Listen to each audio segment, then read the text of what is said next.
안녕하십니까. 맹경순의 아름다운 세상, 저는 맹경순입니다.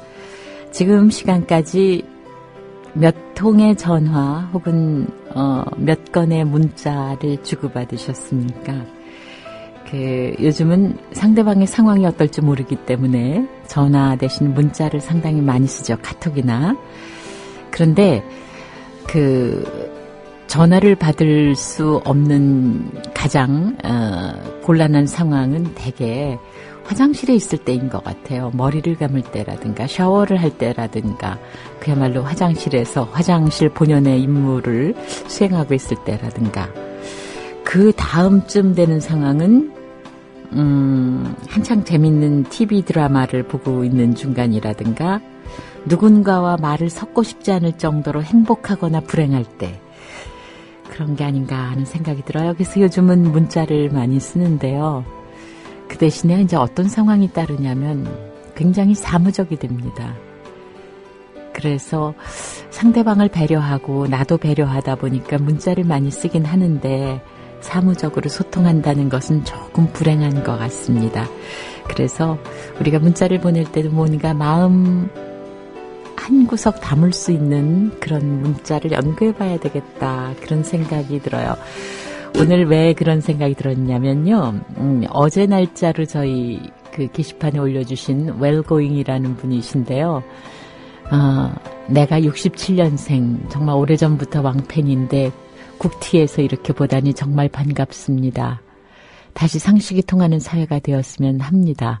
여기까지는 그냥 이런 분이 문자 올려주셨구나 했을 텐데 다시 한번 네 번째 줄에 정말 반갑습니다. 그렇게 쓰셨어요. 그래서 요 한 줄이 참 이 문자라는 사무적인 소통을 뛰어넘는 것이 아닌가 그런 생각이 들었습니다.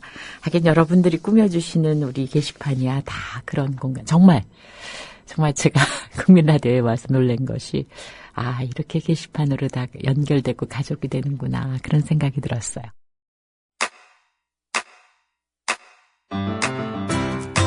국민라디오 지지하는 4가지 방법 아시나요? 다운로드하기, 별점 주기, 댓글 달기, 구독하기. 국민라디오를 보다 많은 이들에게 전할 수 있는 가장 손쉬운 방법. 다운로드하기, 별점 주기, 댓글 달기, 구독하기. 잊지 마세요. 다운로드하기, 별점 주기, 댓글 달기, 구독하기.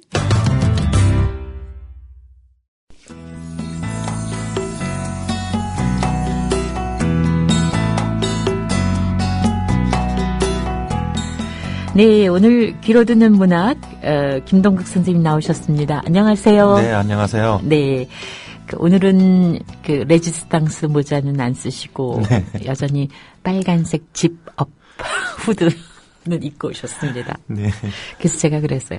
이 즈음에 어떤 일이 있으셨길래 빨간 옷, 왜냐하면 남자들이 빨간 옷 잘 못 입죠? 근데 저는 원색 옷을 좀 좋아하는 편이에요. 그러세요? 네. 근데 왜 겨우 내내 왜 그렇게 숨기셨어요? 원색 본능을. 네.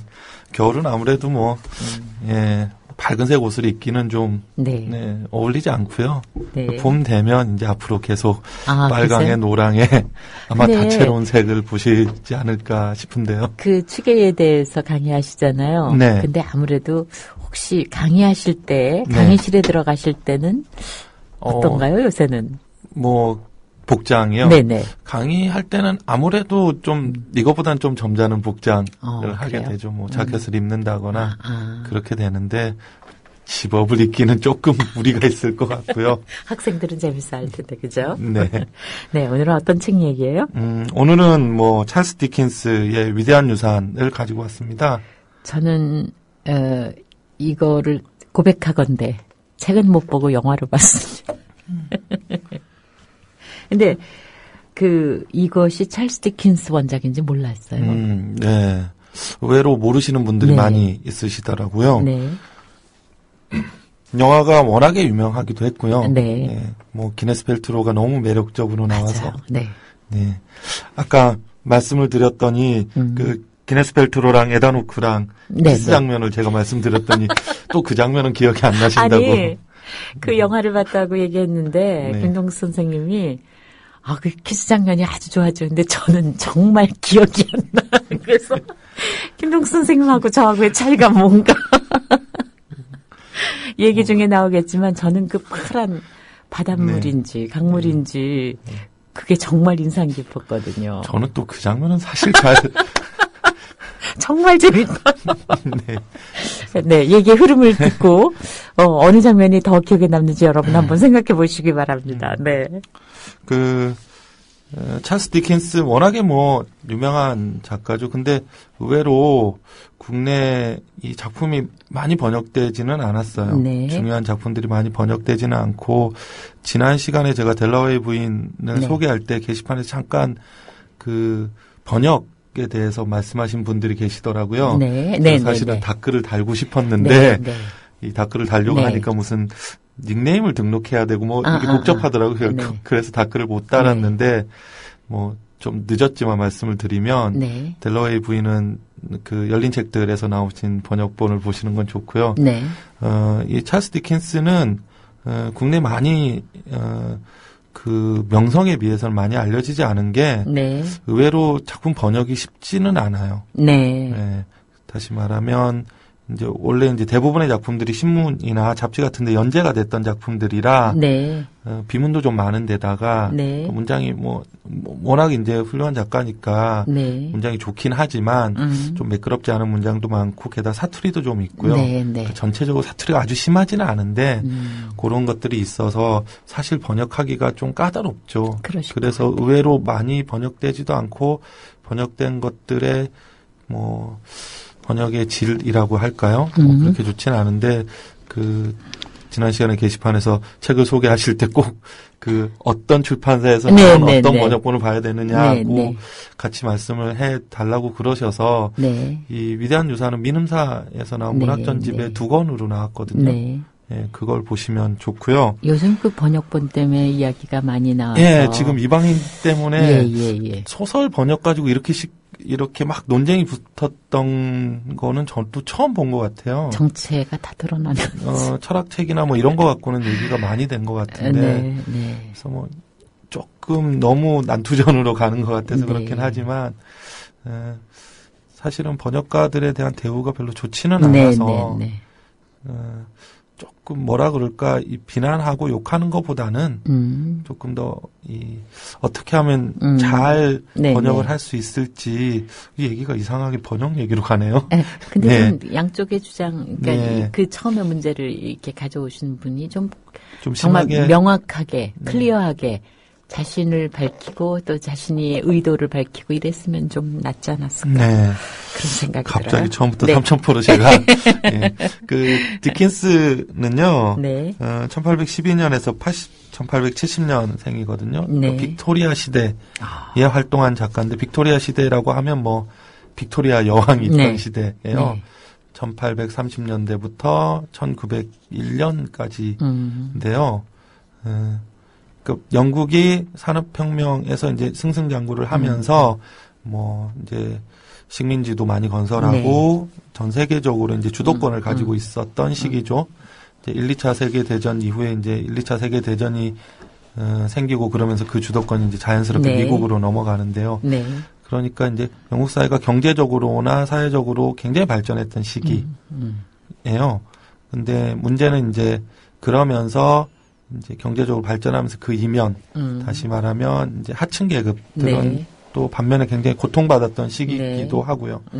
그 찰스 디킨스 하면 뭐 유명한 작품들 많이 아실 텐데 뭐 올리버 트위스트 같은 작품들이나 뭐 두 도시 이야기나 그것도 재밌어요. 두 도시 이야기를 번역할 때 이도 이야기라고 해서 그것도 이게 무슨 일인가. 그런 작품들 많죠.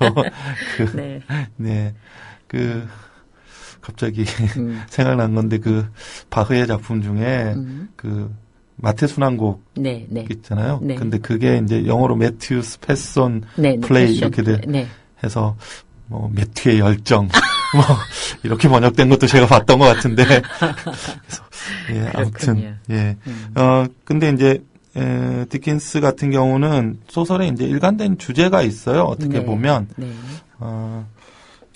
뭐냐면 이제 하층민들의 이제 비참한 삶들, 그 다음에 이제 고국과 대비되는 이제 뭐랄까 그 소위 교양 있는 부르주아들 혹은 중산층들의 위선 뭐 이렇게 이제 많이 대비가 되는데 오히려 이제 비참한 삶을 살고 있는 하층민들에 대해서는 굉장히 좀 뭐라 그럴까 따뜻한 시선을 가지고 있는데 비해서 그 소위 중산층 교양 있는 중산층에 대해서는 좀 뭐 날카로운 풍자랄까요? 뭐 조롱도 가끔씩 섞여 있기도 하고 좀 비판적인 논조가 강하죠. 예. 그래요. 스토리를 얘기해 주시겠어요? 예.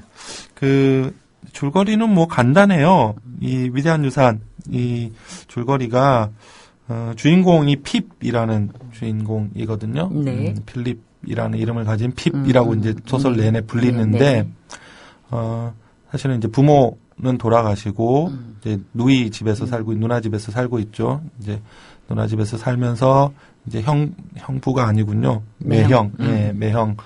이제 누나와 매형의 도움을 받으면서 사실 누나는 별로 친절하지 않아요. 네. 예, 오히려 이제 누나는 너무 이제 막 때리기도 하고 예, 좀 그런데 이제 그 매형이 굉장히 잘해주죠. 네. 친구라고 부르면서 굉장히 잘해주는데 어느 날 이 익명의 부호로부터 막대한 재산을 유산으로 이제 받게 돼요. 그러니까 유산을 다 받은 게 아니라 유산이 이제 받도록 이제 예정이 되죠. 누가 줬는지도 모르는데 누군가가 이제 본인을 위해서 그래서 이제 그 시골 마을을 떠나서 런던으로 가서 이를테면 이제 신사 교육이라는 걸 받게 되거든요. 그러니까 이제 그런 유산을 받을 정도로 이제 이 핍이라는 친구는 이제 낮은 계층의 사람이니까 예, 유산을 받을 정도로 이 신사가 되어야 된다 해서 런던으로 가서 소위 신사 교육을 받는데 사실은 가서 하는 게 돈을 낭비하는 거죠. 여기저기 돈 예쁘게 쓰고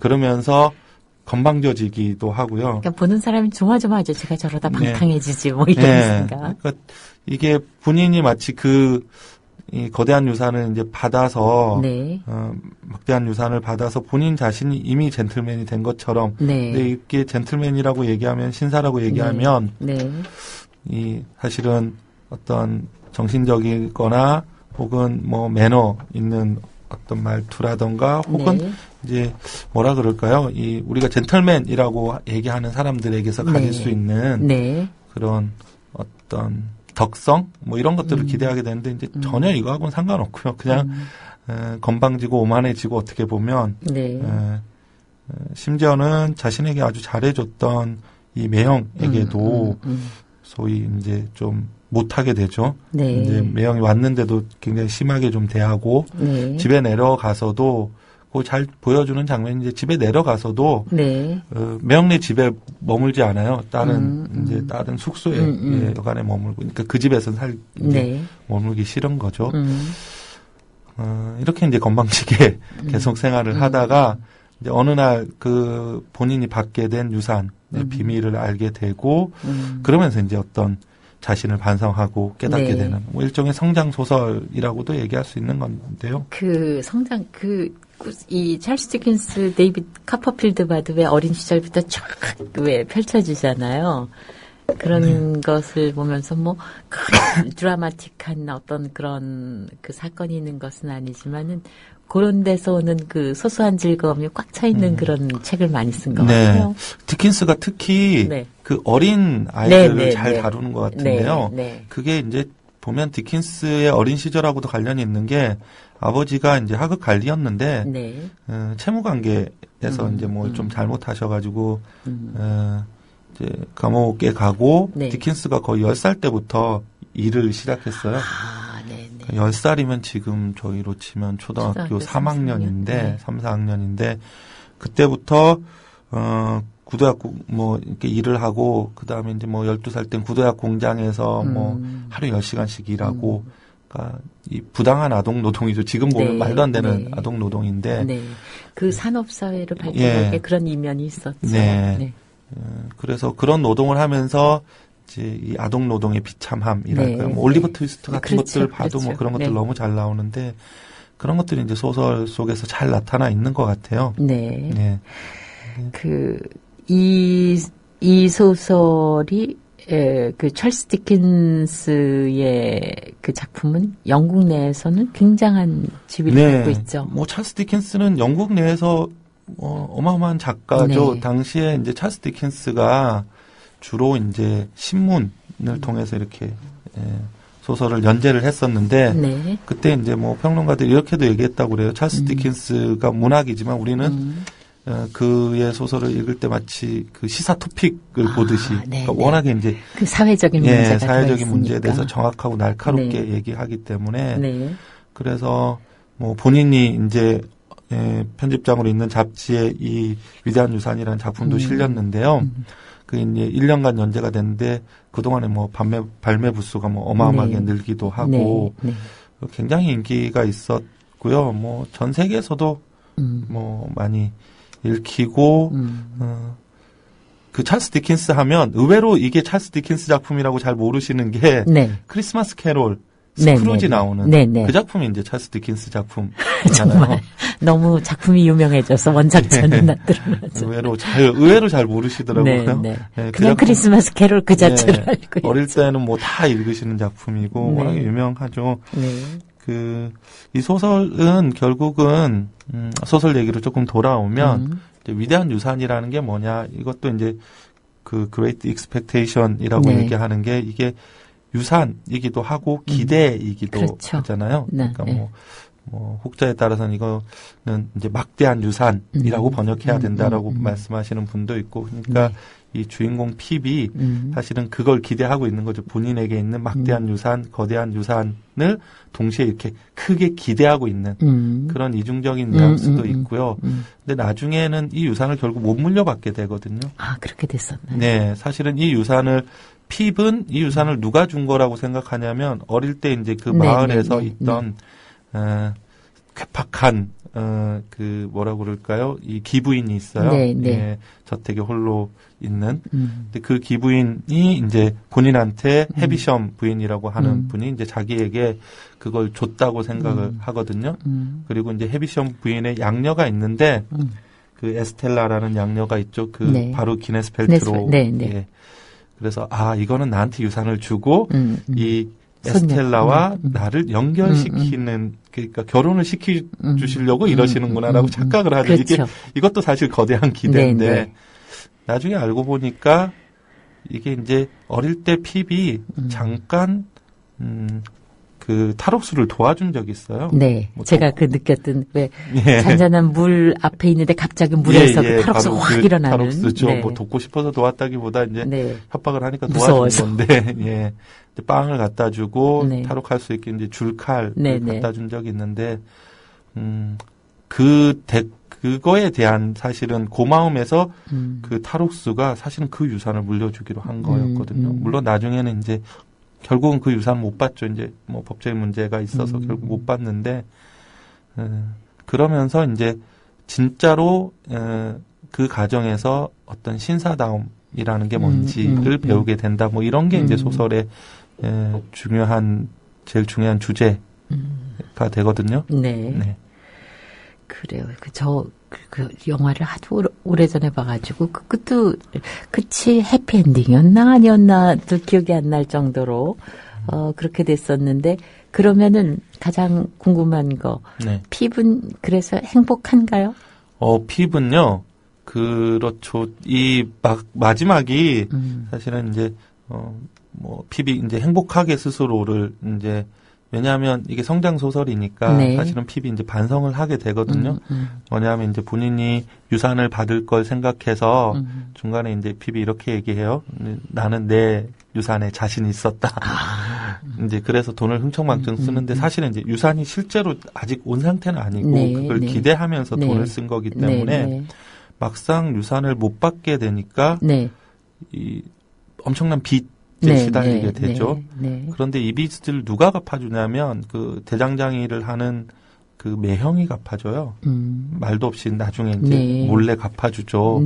그러면서 이제 핍이 사실은 이제 자기 자신을 반성하게 되는 거거든요. 자신이 이제 그 돈을 받았다고 해서 주변의 모든 사람들에게 이제 어떻게 보면 좀 건방지 심하게 굴고 자신이 뭔가 지위가 혹은 계급이 높아진 것처럼 굴었던 그런 걸 반성하고 진짜로 이제 신사, 소위 이제 이 당시 빅토리아 시대 때 제일 뭐라 그럴까요? 이상적인 인간형이라고 네, 네. 하면 이제 젠틀맨. 네, 영국 네. 하면 뭐 신사의 나라니까. 네. 그래서 진짜로 신사다움이 뭔지 이런 건 이제 깨닫게 되는 거죠. 그래서 사실은 재산은 하나도 없게 되지만 오히려 이제 그런 걸 통해서 그 실현을 통해서 네. 본인이 진짜로 네. 이제 뭐라 그럴까요? 이 신사다움을 익히게 되는 그런 점에서는 뭐 해피엔딩이라고 얘기할 수 있겠죠. 마지막에 그리고 원작에는 원래 소설이 처음 연재됐을 때 이 마지막에 에스텔라와의 장면이 뭐 이렇게 해피엔딩은 아닌데 워낙에 이제 독자들이 그렇게 해서 마지막에 이제 묘하게 이제 다시 만나는 장면을 넣어놓긴 하거든요. 영화에서처럼 키스까지는 하지는 않지만요.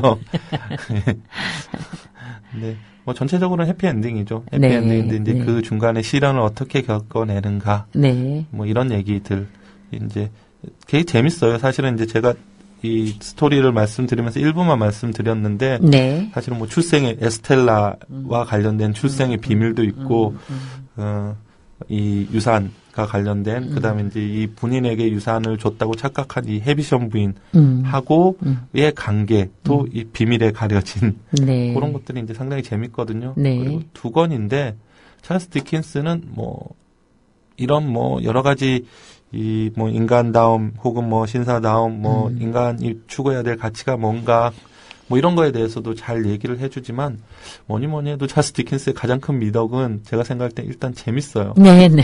예. 그래서 그야말로 매일 드라마를 보는 거. 예. 그래서 두 권임에도 불구하고 이게 전집에 이제 소설이 두 권으로 돼 있는데도 불구하고 네. 읽히는 속도가 굉장히 빠르거든요. 네네네. 그래서 한번 이렇게 딱 잡아 드시면 네. 그 다음은 어떻게 됐지? 이게 이제 아마 신문 연재를 하던 예, 소설의 그 어떻게 보면 매력이나 네. 특징일 수도 있는데요. 그래서 한번 읽어보시면 좋으실 것 같아요.